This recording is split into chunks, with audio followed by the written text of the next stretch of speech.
All right, guys. Hey, we're back with another alumni kind of interview. Today we have Jonathan Zacharias. He's one of our Wisconsin alumni from Appleton area. He's currently a sophomore at Cornell University. Is that right? Yeah, that's correct. Okay. And he graduated high school back in 2018. He's a right-handed pitcher, about 6'5", 230 pounds or so. Coming out of high school, he was ranked number 86 in the state by PVR. He was a conference player of the year in 2017 and 2018 for his high school. And then as a freshman at Cornell, he actually led all qualifying Ivy League pitchers with a 2.83 ERA. So already has had, a really good high school career and really good start to his college career. Probably one of the more higher academic kids that we've ever had in our program, obviously. And he really brings that to the mound as well. He's a very smart pitcher. And we'll kind of get into that a little bit when we start asking questions. But Zacharias, thanks, man, for coming in on this. I really appreciate it. Absolutely. I'm happy to be here. Good. So first off, I guess with the Ivy League, they were literally the first conference, I think, across the entire country to come out and say that they were canceling their entire season. How was that being kind of that first conference and really the first people that really had to deal with understanding that your season was done, that the seniors that you come to know for a number of years were possibly done playing baseball for the rest of their careers? Yeah, no, that was wild. We got off the bus on like Sunday night. Just got done with South Carolina. We thought it was just gonna be a regular week getting ready for VMI, and then all of a sudden Wednesday afternoon we get a text from coach like, meet me in the locker room. Don't put on your uniforms. And so at that point, there were all kinds of rumblings going around, but there was nothing official. And it was just guys talking about, okay, the season might be canceled. Like some schools already canceled stuff. Right. And then, coach came in and he's like, I don't know how to say this, but our season's done. It's crazy. Just immediate shock, tears right away. Like it just didn't feel real. I don't think it feels real yet, honestly, but it was especially tough just going around looking at the faces of the seniors. Obviously all the time they poured in, looking forward to that final run, and just to have that cut short was really tough. The crazy part, not the crazy part, but something I was paying attention to, and we were kind of learning about all this things happening and what this thing could ultimately be.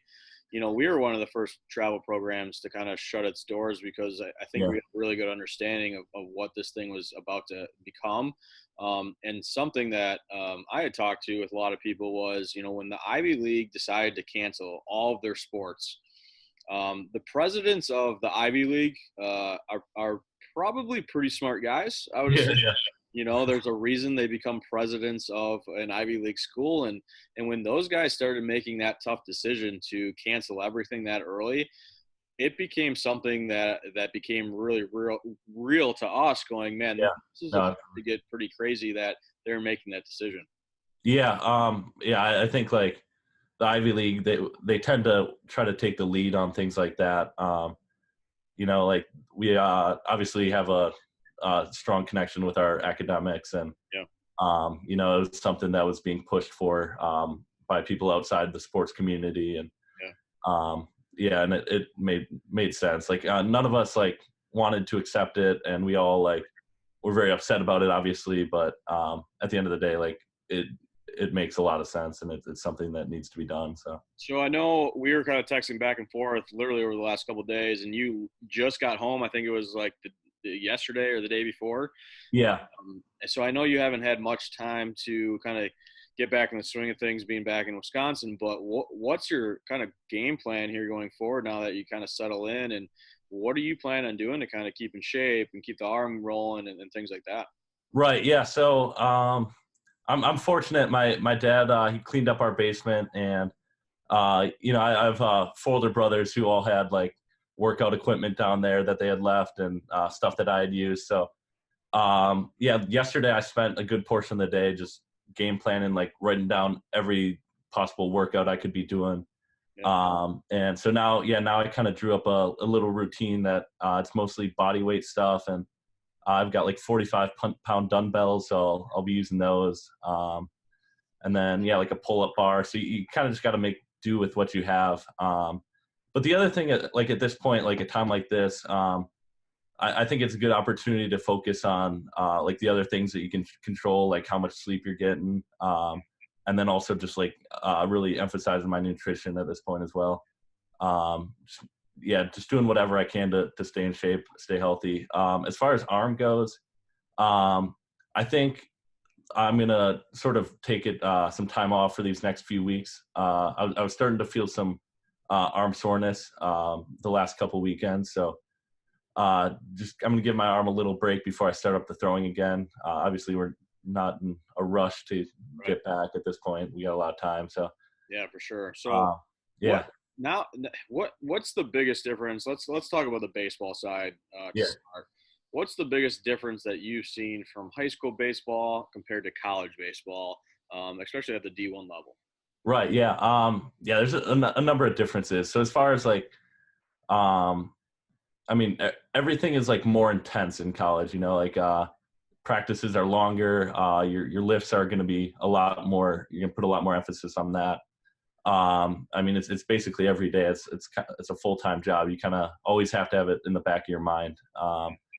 And then as far as like in game and stuff, one big thing is it's a lot harder to get away with mistakes as far as pitching goes. So you really have to focus a lot more on executing your pitch. Like in high school, you can blow by guys with an 85-mile-an-hour fastball sometimes. It doesn't always work like that in college. So you got South Carolina. Yeah, that's definitely true. Those guys are they're going to take advantage of your mistakes. So you just gotta stay focused, stay locked in. So what was your GPA and ACT score or SAT score or both coming out of high school? So coming out of high school, I think I had about a 3.9 GPA, and then ACT I got a 31 on that. I got that the first try. I didn't want to take it again after that. So okay, and so what's the biggest academically side you see biggest difference between high school academics and Ivy League academics? So it's definitely an adjustment. So like my first semester, I was a little overwhelmed because I'm like, I kind of started thinking like, okay, I got in here because I'm an athlete and these other kids are all way smarter than me. But you kind of got to drop that mindset, like you're there for a reason.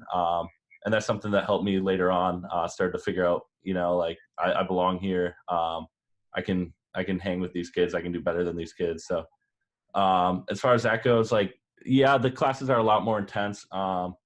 Like in high school, I didn't really have to spend a whole lot of time studying for tests and stuff. I would kind of just do my homework and be fine. But for an Ivy League, like the academics, you gotta stay on top of everything. You gotta put in like rigorous studying. Like you can't just cram the night before. Mm-hmm. You really gotta kind of have a game plan going into every class, every test. What is it that you want to do after baseball? Say your career ends at some point, which everyone's does. Yeah. What is the dream after school? Yeah. So obviously played baseball as long as God lets me, but after baseball, I think I want to do something in the environmental and sustainability field. So right now I'm studying business with a minor in environmental science and sustainability. And that's really kind of the main passion of mine. So okay. I'm not too sure as far as like what department in that field I want to go into. I mean, I could see myself in like real estate or some sort of like investment banking that involves like sustainable companies and stuff. Okay. So yeah, not too sure yet, but so you got some time. Yeah, exactly.